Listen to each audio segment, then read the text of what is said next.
Assalamualaikum warahmatullahi wabarakatuh.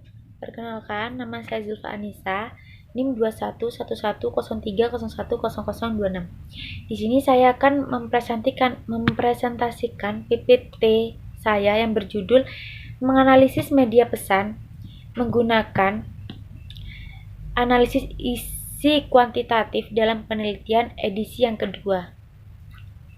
Referensi dari buku Analyzing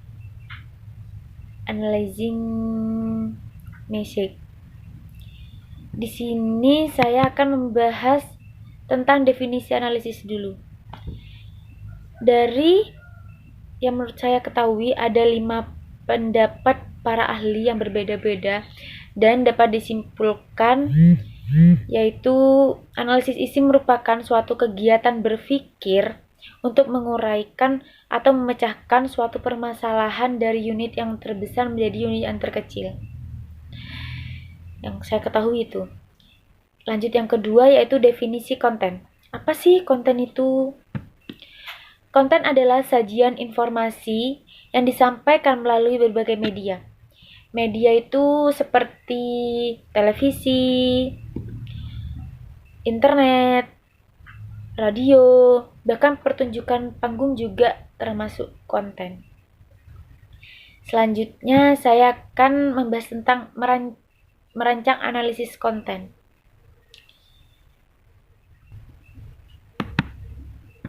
Penerapan metode penelitian apapun, baik itu dari survei, eksperimen, analisis isi, atau sebagainya, untuk menganalisis suatu fenomena dapat dilihat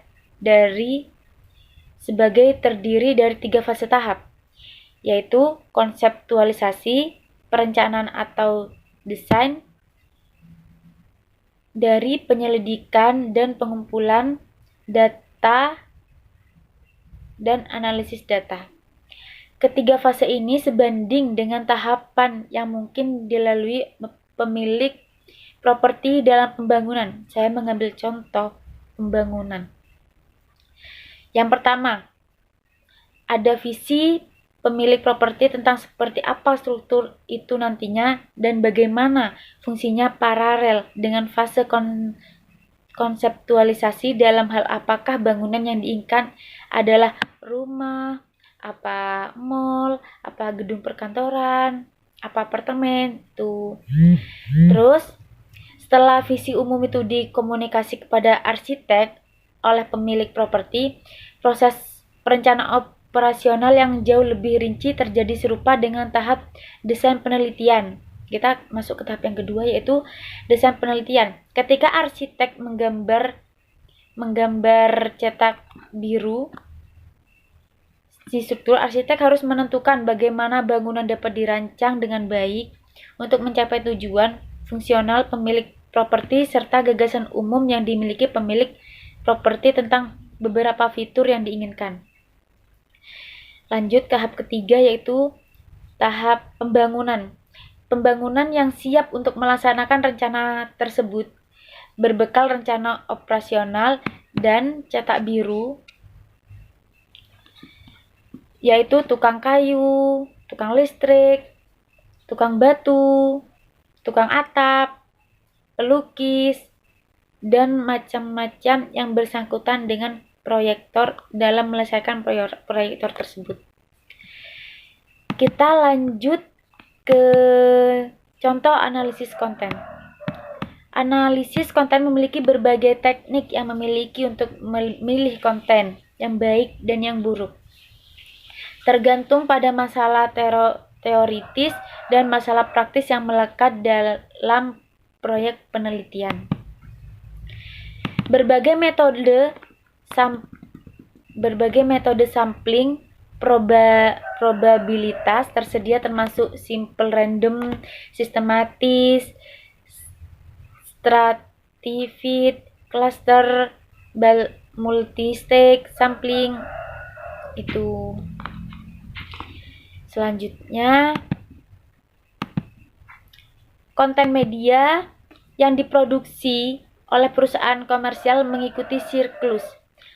Contohnya itu program televisi jaringan baru biasanya diprogram selama musim gugur, musim dingin, musim semi. Ditayangin ulangnya itu ditampilkan selama musim panas gitu. Contoh yang kedua, surat kabar harian bervariasi dalam ketebalan berdasarkan iklan yang ditentukan oleh hari dalam seminggu. Di sini saya juga akan menurut beberapa penelitian telah melihat pengambilan sampel dalam berbagai bentuk media dan jenis-jenis variabelnya.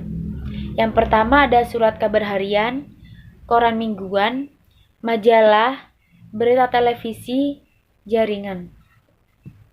Itu yang saya ketahui. Kita lanjut ke analisis data. Analisis data merupakan salah satu cara untuk mengolah sebuah data menjadi variasi informasi sehingga karakteristik data tersebut menjadi mudah dipahami dan juga permanfaatan untuk menemukan solusi permasalahan. Langkah-langkahnya itu langkah-langkah dalam menulis teknik analisis data antara lain. Yang pertama, pengolahan data. Data yang diselesaikan dikumpulkan melalui proses pengumpulan data, selanjutnya harus diolah. Pengolahan data bertujuan agar data menjadi lebih sederhana sehingga seluruh data yang telah terkumpul dapat disusun dengan baik dan rapi. Kemudian barulah data tersebut dianalisis. Yang kedua, penganalisis data. Analisis data bertujuan untuk mengungkapkan data apa yang masih perlu dicari, hipotesis penelitian apa yang perlu diuji, pertanyaan apa yang perlu dijawab, metode apa yang digunakan untuk mendapat informasi baru, dan kesalahan apa yang harus segera diperbaiki. Setelah datanya terkumpul, maka dikelompokkan menjadi dua kelompok, yakni data kuantitatif dengan bentuk angka-angka dan data kualitatif lebih dinyatakan dalam bentuk kata-kata atau simbol. Yang ketiga yaitu penafsiran hasil analisis tersebut. Penafsiran hasil analisis data bertujuan untuk memberikan kesimpulan dan peneliti kualitatif yang sudah dikerjakan, sehingga akhirnya untuk mengambil kesimpulan tersebut dilakukan dengan cara membandingkan anggapan yang telah dirumuskan dengan hasil analisis data yang telah diperoleh. Analisis data adalah eksploitasi dari interpretasi, proses menemukan makna dari apa yang telah diamati dari penelitian. Sekian presentasi dari saya, terima kasih. Dari presentasi saya dapat disimpulkan, dari PPT tersebut dapat disimpulkan bahwa buku Analyzing Media Message ini tidak menjelaskan tentang menganalisis pesan media saja, tapi lebih menjelaskan menggunakan metode penelitian dalam bentuk kuantitatif. Analisis isi kuantitatif. Proses analisis data biasanya melibatkan prosedur statistik, alat yang terangkum data sehingga pola dapat diterangi secara efisiensi. Dalam buku tersebut bertujuan untuk membantu para peneliti berpikir secara efisien dan logis tentang menganalisis data secara kuantitatif. Strateginya adalah untuk mengilustrasikan dasar logika intuitif dari berbagai teknik analisis yang umumnya digunakan dan memberikan panduan untuk menerapkannya. Analisis isi kuantitatif menggambarkan atau menjelaskan suatu masalah yang hasilnya dapat digeneralisasikan, maka tidak terlalu mementingkan ke dalam data atau analisis. Penelitian lebih mementingkan aspek keluasan data sehingga data atau hasil penelitian dianggap berupa representasi dari seluruh populasi. Maka secara umum, analisis isi kuantitatif adalah teknik penelitian ilmiah yang dia tunjukkan untuk mengetahui gambaran karakteristik isi dan menarik inferensi dari isi. Sekian dari saya. Wassalamualaikum warahmatullahi wabarakatuh.